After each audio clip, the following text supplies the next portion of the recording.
Constitutional crisis. Welcome to Law and Society. Please subscribe and let's talk about what's happening with the hundreds of people who have been illegally removed from the United States.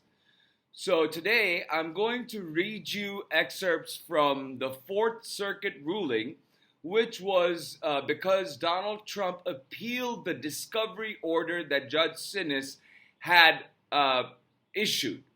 So the Fourth Circuit, in quite short order, returns with an order saying we are not going to mess with this. You are going to have to follow this discovery procedure, and then I'm going to read you portions of Judge Boasberg's 46-page opinion that finds probable cause that his orders were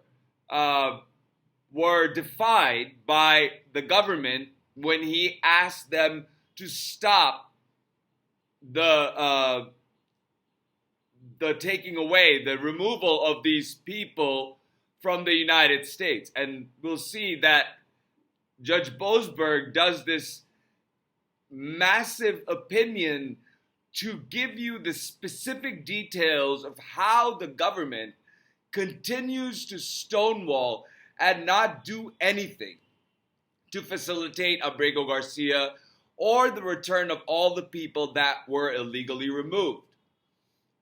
Thank God that Senator Van Hollen went to El Salvador and after being there for 2 days got the opportunity to meet with Abrego Garcia and confirm that he is alive and well and that he sends his love to his family. And that gives us a proof of life. That gives us hope that we will be able to get these people back, because the pressure keeps building and the government keeps seeing it. Donald Trump's administration can only handle so much pressure. In the meantime, you obviously have J.D. Vance with his disinformation, which he knows better that this is about due process of law and this is about the integrity of the Constitution, but he continues to lie about it on social media.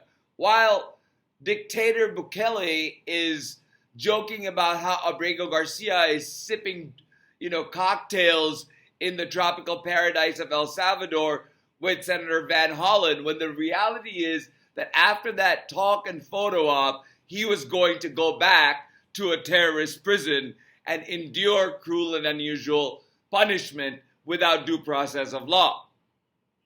So I wanted you, this is what we're going to do today.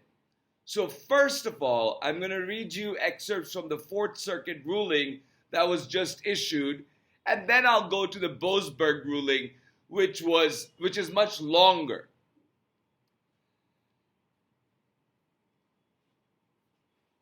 In this Fourth Circuit ruling, the court says, we shall not micromanage the effort of a fine district judge attempting to implement the Supreme Court's recent decision. The government is asserting a right to stash away residents of this country in foreign prisons without the semblance of due process that is the foundation of our constitutional order. This should be shocking not only to judges, but to the intuitive sense of liberty that Americans far removed from courthouses still hold dear. Far removed like Chuck Grassley's town hall in Iowa. The government asserts that Abrego Garcia is a terrorist and a member of MS-13. Perhaps, but perhaps not. Regardless, he's entitled to due process. The government has conceded that Abrego Garcia was wrongly or mistakenly deported.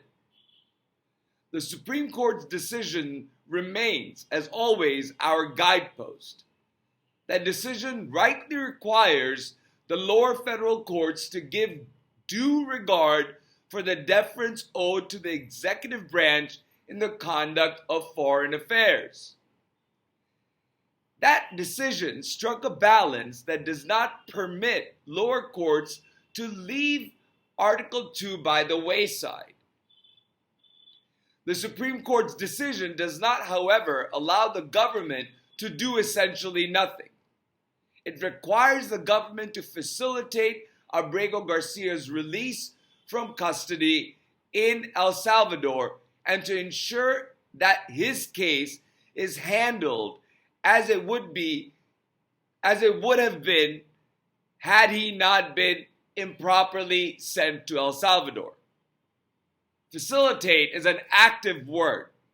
The plain and active meaning of the word cannot be diluted by its constriction, as the government would have it, to a narrower term of art. Thus, the government's argument that all it must do is remove any domestic barriers to Abrego's return is not well taken in light of the Supreme Court's command that the government facilitate Abrego Garcia's release from custody in El Salvador.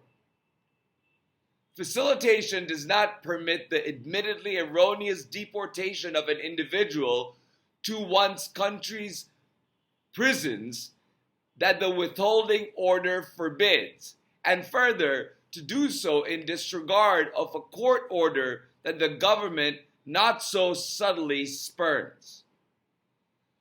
Facilitation does not sanction the abrogation of habeas corpus through the transfer of custody to foreign detention centers in the manner attempted here. So, the habeas corpus right of Abrego Garcia are not gone away when they are moved to El Salvador, is what the court is saying, the Fourth Circuit. Courts thus speak with the knowledge of their imperfections, but also with a sense that they instill fidelity to law that would be sorely missed in their absence. The executive is inherently focused upon the ends, the judiciary much more so upon means. Ends are bestowed on the executive by electoral outcomes. Means are entrusted to all of government, but most especially to the judiciary by the Constitution itself. If today the executive claims the right to deport without due process and in disregard of court orders, what assurance will be there tomorrow that it will not deport American citizens and then disclaim responsibility to bring them home? And what assurance shall there be that the executive will not train its broad discretionary powers upon its political enemies? The threat, even if not the actuality, would always be present, and the executive's obligation to take care that the laws be faithfully executed would lose its meaning. So this court is giving us the spirit of the law and what would happen to jurisprudence if Donald Trump's administration's machinations were to be acquiesced by the courts and the judiciary. We are told that neither government has power to act in this Abrego case. The result will be to leave matters generally and Abrego Garcia specifically in an interminable limbo without recourse to law of any sort. The basic differences between branches mandate a serious effort at mutual respect. The respect that courts must accord the executive must be reciprocated by the executive's respect for the courts. Too often today, this has not been the case, as calls for impeachment of judges for decisions the executive disfavors and exhortations to disregard court orders sadly illustrate. Putting his personal opinions aside, now giving an example about how President Eisenhower honored the Supreme Court's decision in Brown versus Board of Education, despite his personal opinions, the very basis of our individual rights and freedoms is a certainty that the president and the executive branch of government will support and ensure the carrying out of the decision of the federal courts. Now the branches come too close to grinding irrevocably against one another in a conflict that promises to diminish both. Yet we cling to the hope that it is not naive to believe our good brethren in the executive branch perceive the rule of law as vital to the American ethos. This case presents their unique chance to vindicate that value and to summon the best that is within us while there is still time. Okay, well, that was the Fourth Circuit giving us sort of a large-scale macro idea of what the Trump administration is trying to do. Now I want to read you portions of Judge Boasberg's order. And this will be a little long because his opinion is 46 pages. But this is the microscopic view of how the government is disregarding court orders. As this opinion will detail, the court ultimately determines the government's actions on that day demonstrate a willful disregard for its order sufficient for the court to conclude that probable cause exists to find the government in criminal contempt. It has given defendants ample opportunity to rectify or explain their actions. None of their responses have been satisfactory. Instead, it is a foundational legal precept that every judicial order must be obeyed, no matter how erroneous it may be, until a court reverses it. If a party chooses to disobey the order, talking about the order that Judge Boasberg gave, the temporary restraining order. If a party chooses to disobey the order, such disobedience is punishable as contempt, notwithstanding any later revealed deficiencies of that order, in that order. The Constitution does not tolerate willful disobedience of judicial orders, especially by officials of a coordinate branch who have sworn an oath to uphold it. The injunction in question was issued on the evening of Saturday, March 15, a day of events that moved at breakneck speed because the government's apparent effort to remove individuals from more quickly than the judicial proceedings in which it was actively participating could keep pace. The day prior, the president had seemingly signed, but not yet made public, a proclamation invoking the Alien Enemies Act. To support that finding, the president asserted the Venezuelan government of Nicolas Maduro indirectly relies on Tren de Aragua and has been infiltrated by the gang. He further announced that Tren de Aragua had committed or attempted an invasion or predatory incursion upon the United States, including through drug trafficking, mass illegal immigration, and irregular warfare, though he provided no examples of the last. Early that morning, when the signed proclamation was still hours from being disclosed to the public, the government reportedly loaded scores of Venezuelans onto buses, drove them to nearby airport, and began putting them onto 3 planes. As the plane sat on the tarmac, officials refused to answer the deportees' questions about where they were being taken, where they would be taken. The court entered an ex parte temporary restraining order preventing defendants from removing the 5 plaintiffs for 14 days. And they issued the order at 9:40 in the morning on March 15th.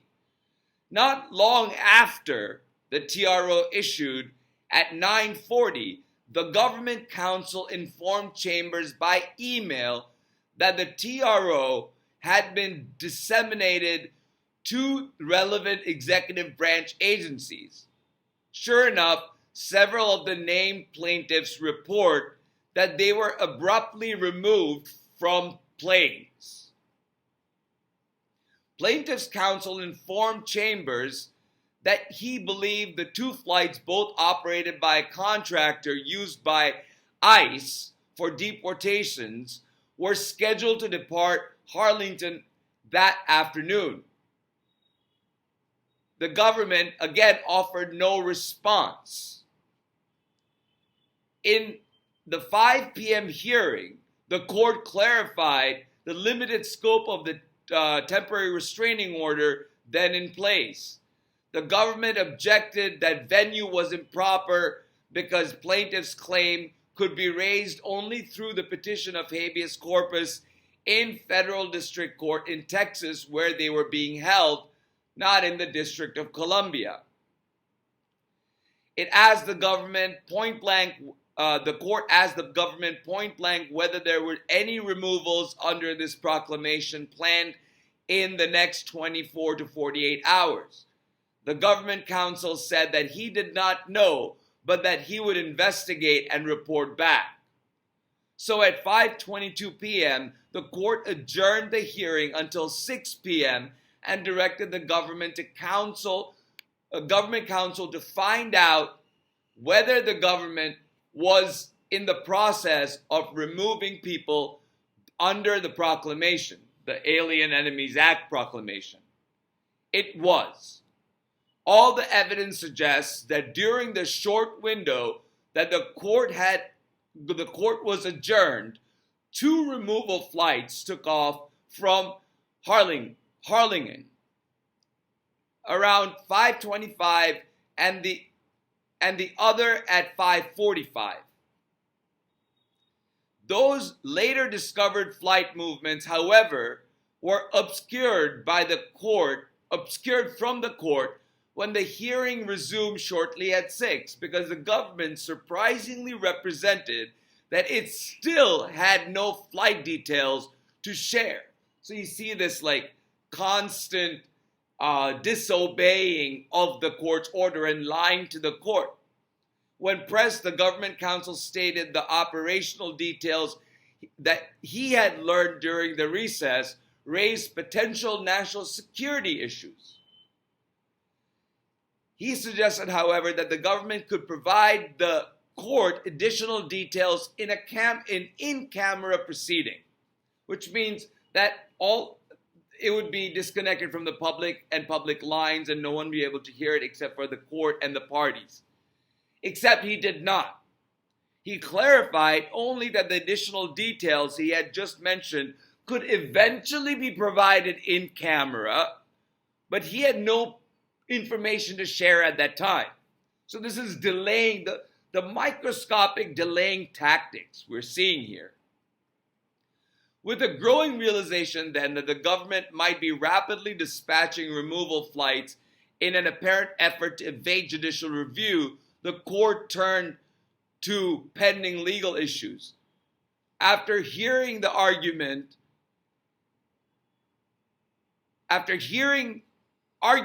it first determined the venue was proper and next provisionally certified the class of plaintiffs covering all non-citizens in custody subject to removal solely under the Alien Enemies Act proclamation.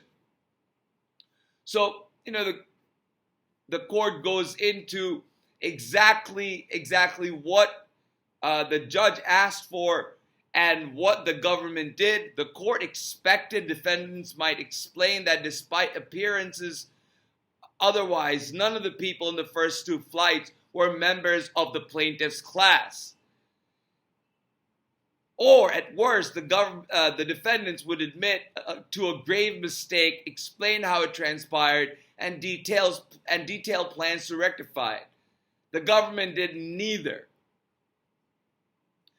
Nowhere in their filing did they dispute that class members were transferred into Salvadoran custody hours after the injunction was issued.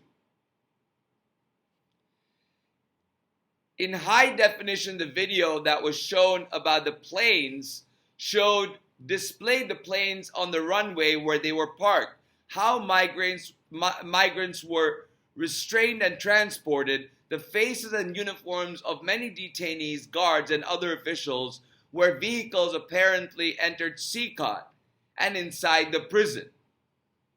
Seeking to accommodate defendants' national security concerns, yet nonetheless needing answers for how members of the plaintiff class had been transferred into foreign prisons hours after the injunction issued, the court directed the government to explain its position on whether and in what form it will provide answers to the court's questions regarding particular flights. Defendants reiterated if ordered to do so, they would submit in camera an ex parte declaration. So it's just, I'm skipping through a lot of these, a lot of what is being said, but there's like some important excerpts that I want to get to you. While the court splits the venue question, it unanimously held the Supreme Court. The Supreme Court subsequently vacated the temporary restraining orders on narrow ground. It held that the challenges of removal under the Act must be brought through habeas corpus proceedings, and therefore venue lay in the district where class members' confinement, not the District of Columbia. While the court split the venue question, it unanimously held that those subject to removal under the Act must be allowed to challenge their removability in federal court before being deported. So that was not the case because they had already been deported. The legal standard for contempt is the power to fine and imprison for contempt from the earliest history of jurisprudence has been regarded as a necessary incident and attribute of a court, without which it could no more exist without a judge. Although Congress eventually pared back federal court statutory contempt power, it preserved their authority to punish, among other transgressions, disobedience or resistance to court order, which is what the case is here. The defendants nowhere identify a reason that the transfer had to occur on Sunday morning.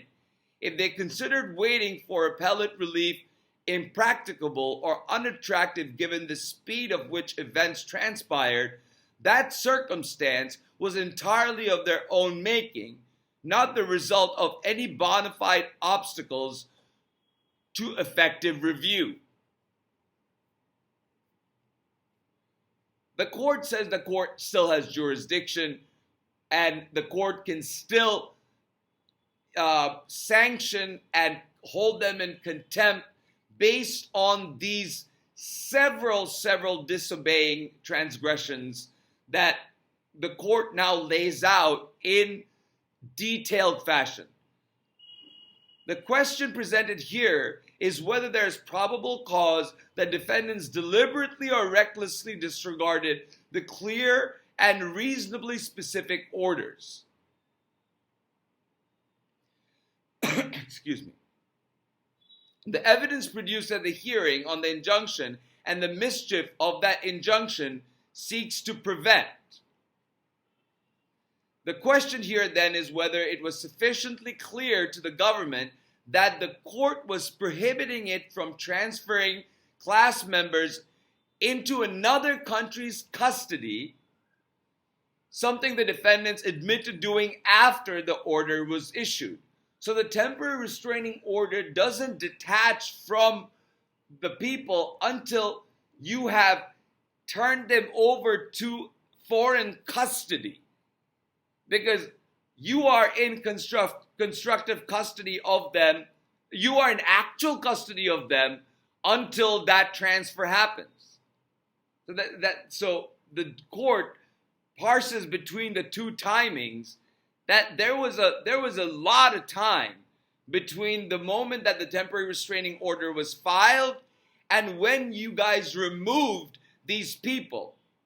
And the fact that you are now saying that you cannot bring them back, or that you at that time couldn't turn around and bring them back, is because is untrue, because there were several, I think 7 or 9 women on that flight whom the El Salvadoran government did not accept, and so they were flown back to the United States.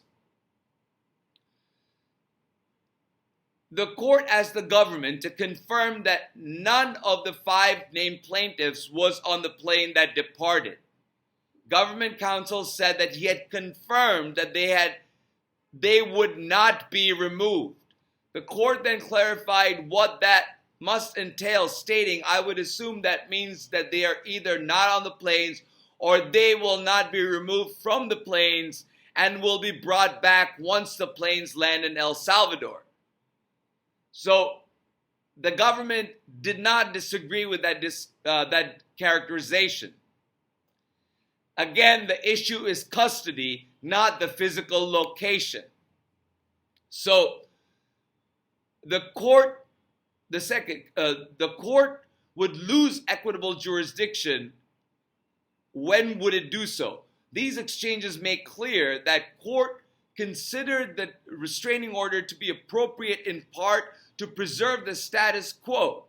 The court and plaintiff felt that this entailed ensuring that it did not lose jurisdiction, that it was concerned that it would lose jurisdiction, and not when class members exited U.S. airspace, but instead left U.S. custody. So here we have instances after instances where the court shows that the defendants defied the court's order. Court's prior and repeated references to removal as a transfer of custody. Immediately after the court ruled on the temporary restraining order and delivered the oral command on how it should be implemented, plaintiffs provided an update that 2 flights that they understood to have taken off that afternoon, one that ended up in El Salvador and the other in Honduras. In response, the court said, again, just so we are clear, if the planes are already landed and discharged their occupants, aside from the 5 plaintiffs I enjoined earlier, then I have no jurisdiction to require the occupants return. At around 6:45, the court ruled on the plaintiff's request for a broader TRO. The court spelled out its scope, and the TRO would be to prevent removal of the class for 14 days or until further order of the court. But they were removed anyway. Essentially, the court goes on and on about the violations that were made. The defendants do not dispute if the order indeed prescribed transferring class members out of U.S. custody. They plainly violated it hours after it issued. Rather than mount a factual defense, they rely on post hoc legal arguments to attack the validity of the order itself. So it keeps going, and it just exhaustively tells us, yet across multiple filings, they muster not a single case in direct support of the proposition that when the government carries out deportations pursuant to a grant of statutory authority, that authority is necessarily eclipsed by the executive's exclusive constitutional prerogatives when deportees leave U.S. territory. Defendants' extravagant assertion of Article 2 power runs headlong into the fact that courts regularly adjudicate executive branch conduct abroad. So here's talking about jurisdiction, what happens when the issue is abroad. Courts regularly control the executive branch's actions and decisions in situations where the incident has happened in a foreign country or a foreign country is involved. The court, therefore, must conclude that probable cause exists to find the defendants violated the order and that it was willful. And what the next steps would be for the government to either purge its contempt by bringing these people home and complying with the court order, and if they don't, then the court will proceed to identify individuals responsible for the contempt by determining whose specific act or omission caused the non-compliance. The next step would be for the court to refer this to the DOJ for criminal prosecution. But if the DOJ declines, the court says it will appoint another attorney to prosecute the contempt. Finally, the defendant's invocation of the state's privilege, which permits the government to prevent disclosure of information when that disclosure would harm national security. They invoke the privilege as a ground for not providing certain details related to the movement of flights and class members, and after this, court's TROs. Sharing such details, they assert, could make foreign countries less likely to collaborate with U.S. in the future, and would disclose means used to thwart alien enemies, allowing them to evade capture and risking the security of removal personnel. Judicial review of a state secret invocation is circumscribed but not non-existent. The government claim is to be afforded utmost deference, and the court must evaluate whether there is reasonable danger. The court is exceedingly doubtful that the privilege applies here. The court is skeptical that the information being asked, rises to the level of state secret. It's about where they're going, where the flights were carried, whom they were carrying, whether they were in U.S. custody. These are not state secrets. They were in open and plain view happening. So, with that said, the court says that there is probable cause. We are going to follow through with the contempt proceedings if the government does not purge the contempt by bringing these people back. So I assume that we're going to see a fight here where they are going to appeal this order, and this order is going to go up and then go up to the Supreme Court and then see whether there is contempt or not. And once the order is placed and the prosecutor is appointed and the case moves forward, it'll be up to the judge who gets assigned that case to handle the criminal contempt proceedings. And we'll just have to see where we go from here. But you see a constitutional fight happening between the executive branch and the judiciary, both on a macro level, which we saw in the Fourth Circuit ruling, but also on a microscopic level in Judge Boasberg's ruling. So at every level, we are seeing how the executive branch is stonewalling the government, stonewalling the judiciary, and not following the rule of law and listening to court orders. And I think that we are now about ankle deep in a constitutional crisis. We're seeing it come. We're seeing it come. A lot of it depends on what happens and what the Supreme Court does with issues that go up to it, because Donald Trump will take the Fourth Circuit ruling that forced it to comply with Judge Sinis's discovery order to appeal to the Supreme Court. And so that case about Abrego Garcia is going to go up to the Supreme Court about the discovery, not about the substance of the matter, but about stopping the discovery process. And I hope the Supreme Court denies that and doesn't write some other ambiguity of interpreting the word effectuate or some other nonsense that would give the government something to hang on if they wanted to delay this process.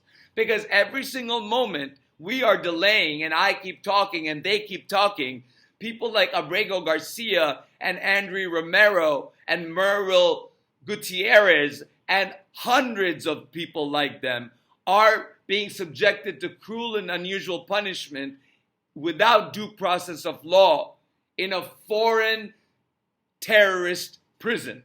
Remember that. So with that said, I hope you stuck around and listened to me ramble on and give you a sort of an idea of how the government is defying the judiciary.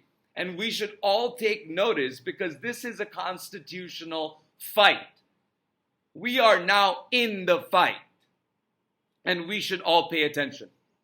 So with that said, thank you so much for listening. Please like, share, and subscribe.